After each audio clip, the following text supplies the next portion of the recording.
G'day, mate. Nice hoodie. Thanks, mate. Not much to smile about, let's be honest. Another loss. Another loss, ladies and gentlemen. Hashem's Blues. Just didn't come close again. Embarrassing almost, borderline. We played against Nick Dacos as captain. Yeah. And he scored 61. Yeah. And we still lost. I mean, there's a couple of Don't Come Mondays. We're going to introduce a new segment called Don't Come Monday. Yeah. Lockie Ash, what are you doing?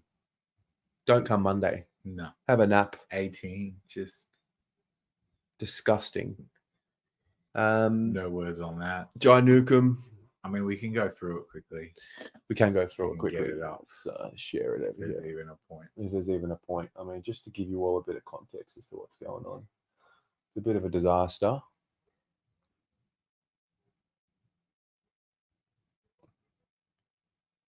Press round from the round 3. Yeah. Round 2. Look, we scored 1506 and we lost to a team that scored 1608. So consecutively, we've played people who have scored 16 plus, which is a very good score. But you see there, Lockie Ash. What are you doing, mate? Zach Guthrie as well. Like, come on, 46. Jai Newcomb. He's got one more chance. And then what? True. I mean, we could attempt to trade him, but why would any? No, you got to ride it out. You got to ride it. He was up. You got to ride it out. Pick? Yeah. Fourth pick. Fourth pick up a dock. Don't even talk to me about Tanner was a laid out. That hurt. We started off well. Josh Dacos went. Ryan Burns on the bench got us a 99 in the loophole. That was a good start. Yeah. Then our forward line actually did a lot better. Todd Marshall. Pickup of the week. Yeah, absolutely. I'll take some credit there. Yeah. That's about all I can take credit for. Even with that, Ryan Burns is a loophole scoring 99. We still get smashed by 100. And then we drop Lukosius. He scores an 84, goes back to defense when Giant Jed Walters in. It's realistically, he would have played instead of Zerha, which is 30 more points, which still puts us a good 70 points behind. Lockie Ash lost us the week. That's how I see it. Yeah. I mean, but even so, if he would have scored 100, we still would have. We just needed a few things to go our way. Yeah. Clayton Oliver, 86. Gorn, we got the captain right, but that's about all we got right. So fair play to Charlie G. Yep, fair play, Charlie. Now, GG's. Look, it's a must win. It's a must win. So for those of you playing along at home, the empty slots are players who played in the opening round who we can take their score. So we've got a 101 from Lockie Ash. Something. 102 maybe. 102. So that's why he's got an empty slot there. Let's just confirm that. Match stats. 102. Yeah. So we start with a 102. Great. And then we have the option for Lukosius scoring a 69. The way it's structured, we have a few loophole opportunities before the Saturday lockout. So our back line is, the only question mark here is, do we like Winhager in the back line as opposed to the midfield? I think for this week. In the back line. And then obviously we like Sard and McGovern against and Trent North. Rivers Sard and McGovern against North under the roof. Trent Rivers is our guy. We're going Gorn captain over Oliver again. Gorn is our highest averaging player, averaging 110. I do like Oliver at Adelaide Oval, but he has that hand injury. Correct. So yeah, more luck. Hoping Tanner plays. I haven't seen it. The Geelong game's on Monday, so we won't know until probably Saturday. Friday, I think. No, maybe the extent. They'll for sure name him. They'll give him as much time as possible to play. Whether he actually plays is something else. So we're currently filming this at halftime Thursday night, which means Josh Dacos is on 53, which is a great start. Get 100, Josh, and that's all we ask. That's all we ask, and we've got the Lockie Ash 102, so that would be a really nice start to the week. Everyone here is pretty much locked in, so we've discussed the back line. Well, hang on. Okay. We have to talk about Elijah. We don't really. Well, it's just Hashem's Blues, Elijah, Aliyah, Pesach. Riley Bonner instead of Elijah, are we sure? With all the injuries at St Kilda, with your mantra of first game back, take a little longer to start, as well as we have the loophole opportunity. He's playing before the Saturday lockout. So there's no need to lock him out. Right now, Elijah is our emergency. So he could score 100 tomorrow. We could still take the score if we... Yes, we would have to finagle a few things, though. If Tanner doesn't play, then... Makes it easy. Easier. Why do we have an empty spot? Do we have a... Because we have a Patrick Cripps... No, we actually... Why do we have an empty spot? We don't need an empty spot. What we've done is we've essentially taken Windhager to that spot. Now, what we can do potentially is... If we don't like Elijah's score, then we'd put Ryan Burns there. Okay. Simple as that. Okay. If we, and that's obviously given that Tanner would be playing. I don't know why I've got a bad vibe about Riley Bonner this week. I don't. Like a 65. Nah. I mean, if he scores 65, also Elijah in the presser was said to be playing more forward. Okay, fair. All right. So we'll just wait for that.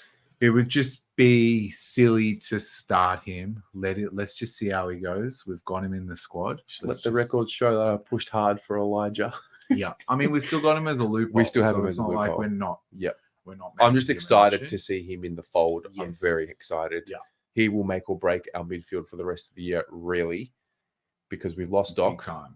If we can find a gem in Elijah that we've gotten off the waiver a little early, then yeah.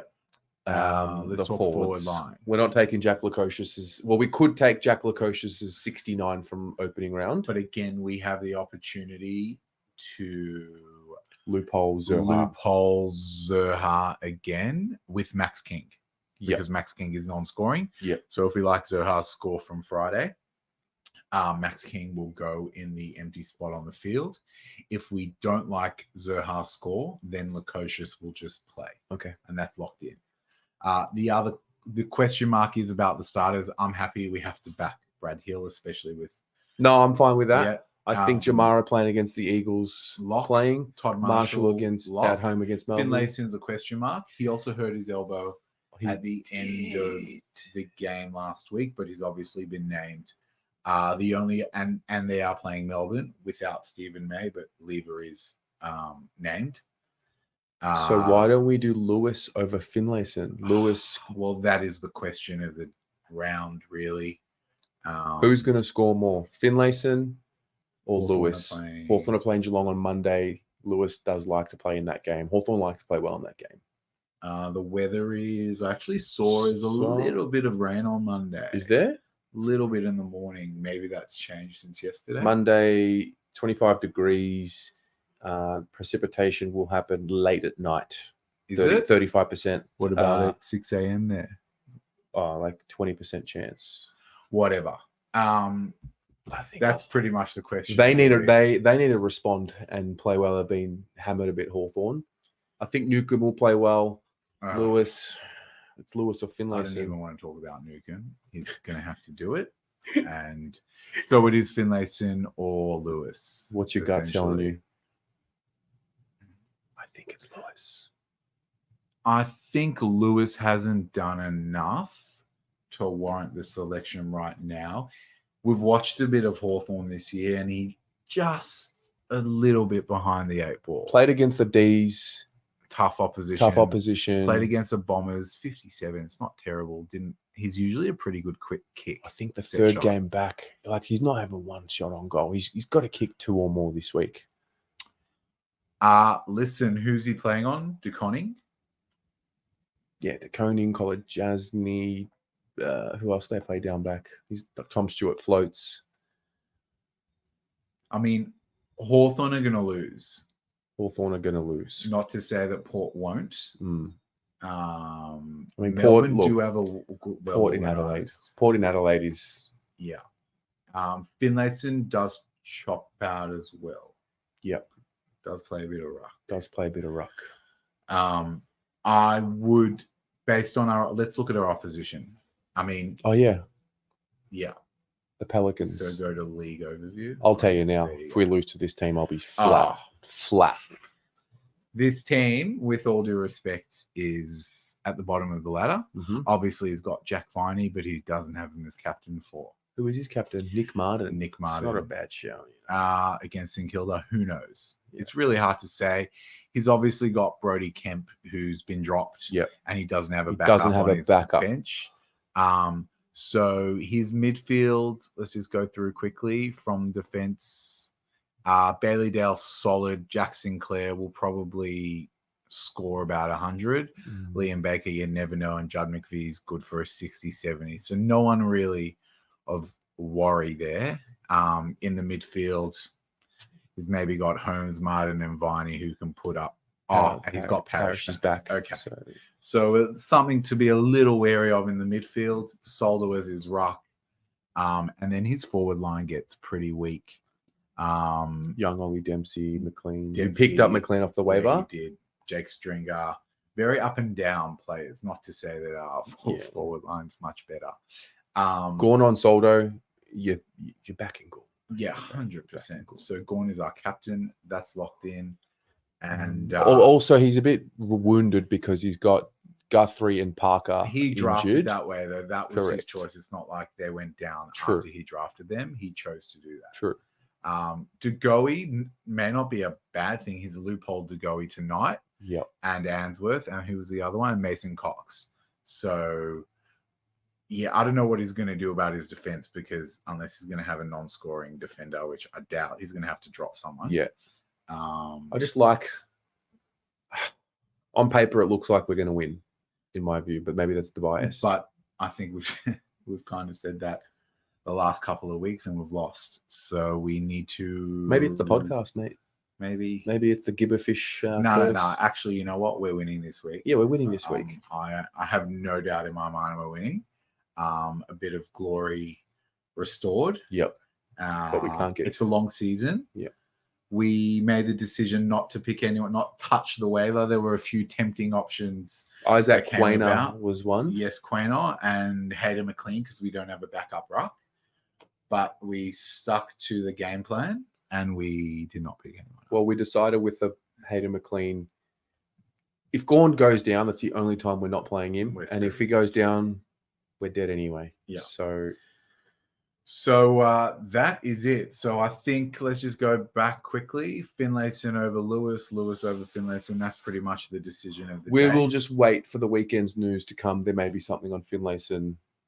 That We'll elbow Saturday did look a little that rough. Decision. And yeah, we're pretty clear what we're going to do with our loophole players. And yeah. That's us, mate. I think that's us. Good luck. If you're watching and you've made it this far, let us know what we should do with Finlayson and Lewis. And if you think another captain option is on the cards, we probably won't take that advice because we'll probably just stay with Gorn. As long as Gorn is fit and firing, he'll be a captain. Oh, there might be some weeks that Burns. Oliver has to put up 120 before we're considering him captain, and he's yet to do that so far. So hope Jainukin goes 150. It's this week. Okay. Mate, all the best. See you next week.